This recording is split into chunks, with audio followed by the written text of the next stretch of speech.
Gray. Asa si Tropa?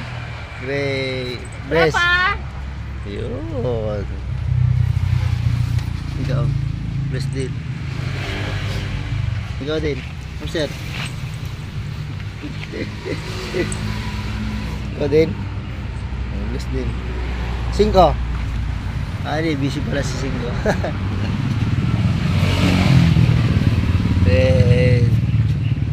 Busy, nakakain eh. Ikaw, busy ka din.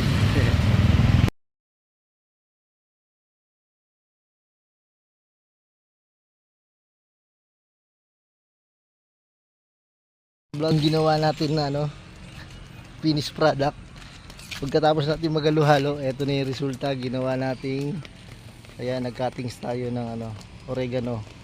Ito yung ginagawa ko mga ka-vlogs pag may mga ganitong lalagyan. Ito, nakakatulong to mga ka-vlog. Ayan mga ka-vlog, ang pinagagawa ko pagkatapos natin kumain ng halo-halo. Yan o. By the way, sa mga gustong mag-cuttings, ayan, ang gagawin nyo lang po ay kuha lang kayo ng garden soil, kaya lang loam soil kung meron kayo. Then itutusok nyo lang sa basa. Ayan, binasa ko po yan mga ka-vlog. Ito 3 days pa lang, ang ganda na ng tindig mga ka-vlog. Ito baka tingnan natin before 3 days mga ka-vlog, i-update ko kayo. Ayan ang pinaggagawa ko mga ka-vlog pag tapos ko mag-halo-halo, gamit na gamit Ayan, sa mga gustong cuttings ayun mga ka-vlog, pagkatapos natin kumain ng halo-halo, etong mga ganitong lalagyan, ang laking tulong nito mga ka-vlog, kasi ginagawa ko pagkatapos kong mag-halo-halo, nilalagyan ko siya ng pananim mga ka-vlog. Naglalagay ko lang cuttings. Ayan mga ka-vlog, para magamit natin tong lagay na to, patay ng mga ka-vlog ng cuttings.